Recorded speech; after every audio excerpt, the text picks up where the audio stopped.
Pues ya es sábado. Buenos días, queridos hermanos. Bienvenidos a este Rincón del Diácono. Ya estamos a sábado 18 de mayo. Y ya ahora sí es el último día de la Pascua, el último día de la cincuentena pascual. Ya en la tarde estaremos en la misa de precepto dominical iniciando la fiesta de Pentecostés, la solemnidad de Pentecostés, y luego ya el lunes continuamos ya con lo que es el tiempo ordinario.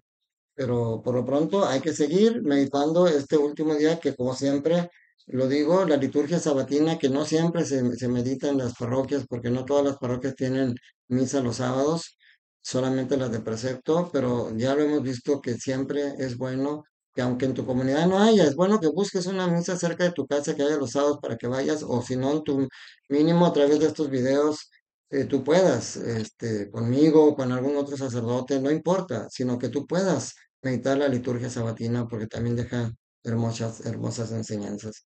Y pues bueno, hoy nos está presentando, dándole continuidad al Hechos de los Apóstoles, capítulo 28, versículos del 16 al 20 y del 30 al 31.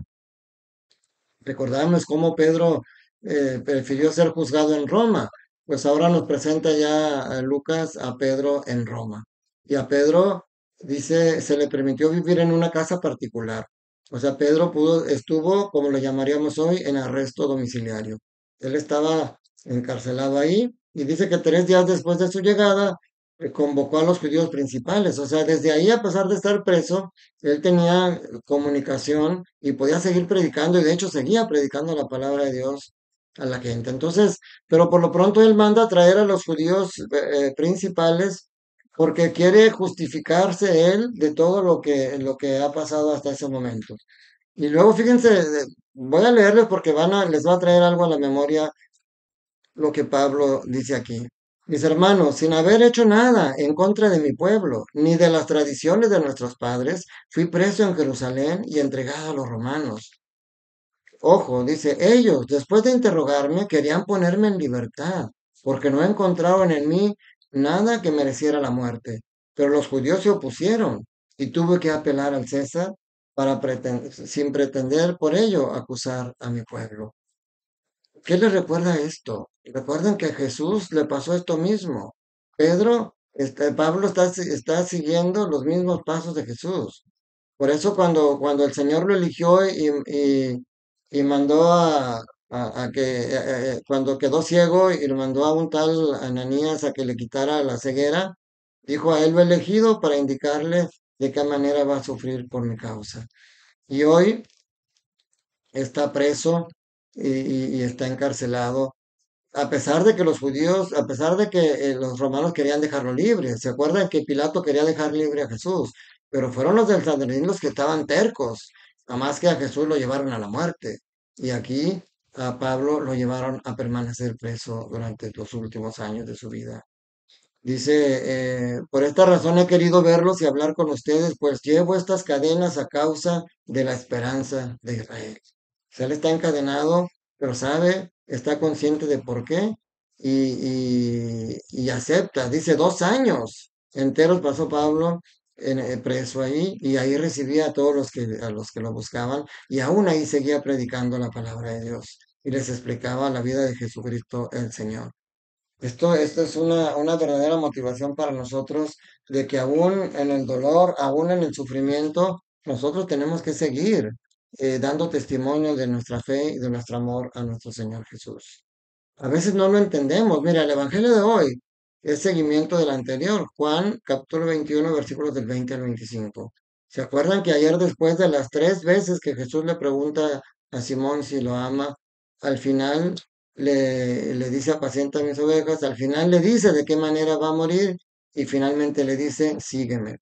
Y hoy, así con esa palabra empieza. En aquel tiempo Jesús le dijo a Pedro: sígueme. Pedro siguió a Jesús, pero volviendo la cara vio que atrás venía Juan.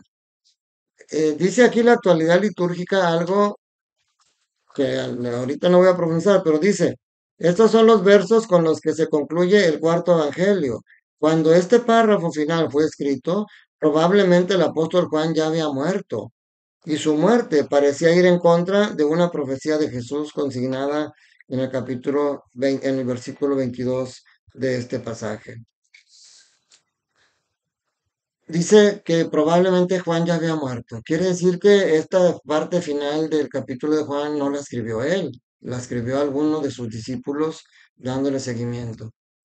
Por eso cuando nosotros decimos, si yo les pregunto cuántos evangelios hay, a veces lo hago por probar a la gente, le digo, ¿cuántos evangelios hay? Y dicen cuatro, Marcos, Mateo, Lucas y Juan.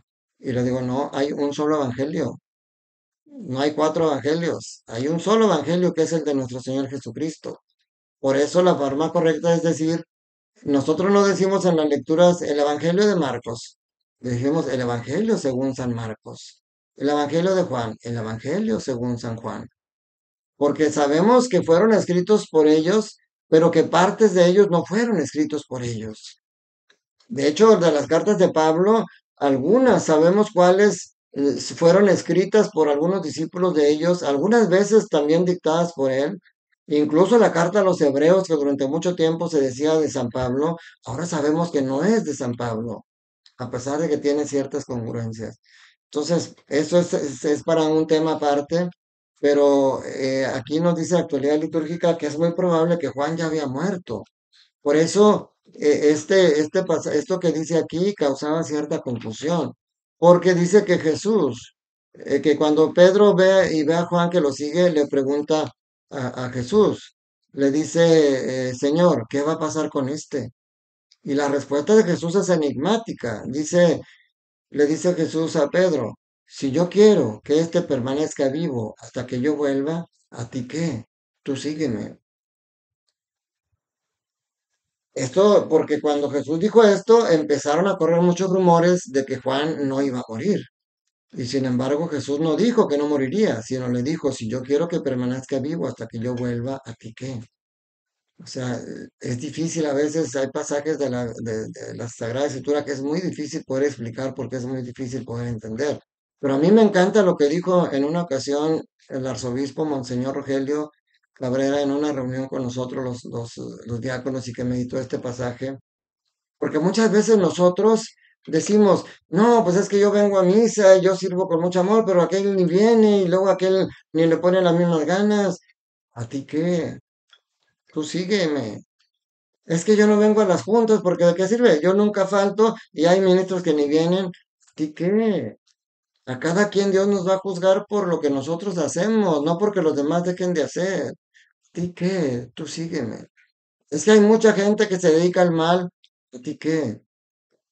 No que seas indiferente, sino que sígueme, que eso no sé. Es que hay muchos sacerdotes que dan mal testimonio, ¿y a ti qué? Porque hay muchos que sí dan buen testimonio y a ellos no los tomas en cuenta. No, no bases tu fe en criterios humanos. ¿A ti qué? Tú acoge el amor del Señor y aférrate a Él. No importa, es que me está trayendo mucho dolor y me está trayendo mucho sufrimiento. Tú sígueme, no te desesperes, yo estoy contigo. Y por eso al final dice, este es el discípulo que atestigua estas cosas y las ha puesto por escrito y estamos ciertos de que su testimonio sea verdadero. O sea, es como si Juan estuviera hablando en tercera persona. Porque si Juan lo estuviera escribiendo y hablara en primera persona, decía, yo atestiguo estas cosas y las pongo por escrito, porque yo sé que mi testimonio es verdadero. Pero está hablando en tercera persona porque según lo que dice aquí la actualidad litúrgica, es muy probable esto ya no lo escribió a él. Esto es lo que vieron discípulos que lo seguían y que quisieron complementar este pasaje. Y dice, muchas otras cosas hizo Jesús y creo que si se escribieran una por una, no cabrían en todo el mundo, en todos los libros que se escribieran. Por eso, en otro pasaje dice, muchas cosas más hizo Jesús, pero no están escritas en este libro. Escribí estas para que crean que Jesús es el Hijo de Dios. Por eso cuando muchos dicen, yo nada más lo que esté en la Biblia creo, lo que no esté ahí no lo creo. Se nos olvidan dos cosas. Una, lo que dice aquí el Señor, el evangelista Juan, que muchas cosas hizo Jesús y que no se escribieron. Sería imposible escribir todo lo que Jesús ha hecho hoy en nuestra vida. Se necesitarían muchos libros en todo el mundo. Pero lo otro que se les olvida a la gente, sobre todo a los cristianos no católicos, que los que dicen, yo nada más lo que la Biblia diga, es que durante muchos años De hecho, durante la primera historia de los cristianos, la Biblia no existía en su Nuevo Testamento. Todo era de palabra, todo era el testimonio y la tradición oral, que es la que nosotros los católicos creemos y que tontamente, perdónenme, hay gente que no la cree, cuando fue la única que durante muchos años transmitía la palabra de Dios. La fe en Cristo se transmitió primero verbalmente y muchos años después se empezó a escribir. Y luego, ojo, todavía estas personas cristianas no católicas que dicen que solamente la Biblia es importante y lo que digan los evangelios, se nos olvida que la Biblia fue escrita por los católicos. El Papa Dámaso fue el que ordenó que se pusieran todo esto y todos los que estuvieron en oración y escribiendo todo lo del Nuevo Testamento son católicos. Perdóname si me estás viendo ahorita un hermano que no es católico y de alguna denominación evangélica, esa Biblia que tienes en tus manos, aún la Reina Valera, todo eso que tú tienes ahí, que meditas y que dices que es lo único válido, fue escrito por la Iglesia Católica. Entonces hoy, y mis hermanos, el Espíritu Santo es el que nos ilumina y mañana vamos a estar ya en esa hermosa fiesta de Pentecostés. No dejes de ir, por favor, a misa. Que no haya nada en este mundo que te impida, porque muchas veces dices, es que es el trabajo, es que es... Busca una misa. Hay misas desde las 8 de la mañana hasta las 10 de la noche en algunas partes. No en la misma templo, obviamente, pero si tú buscas, siempre vas a encontrar una misa a donde ir. Dios te ama tanto que quiere que estés a su lado, que lo disfrutes en este mundo, que vivas una vida plena, que seas feliz, que tu alegría sea plena y que la alegría que Él te trae nadie te la va a quitar. Dios te ama, quiere que seas feliz y que tengas una vida en abundancia, haciendo felices a los que te rodean, empezando por tu familia. Que la bendición de Dios Todopoderoso, Padre, Hijo y Espíritu Santo, descienda sobre ustedes, sus familias, trabajos, escuelas y permanezca para siempre. Un fuerte abrazo, gracias por tu confianza, gracias por tu compañía, gracias por tus comentarios, gracias por tus oraciones. Yo también hago oración por ti. Estamos unidos en el amor de Dios a través de la distancia. Cuídate mucho, que estés bien.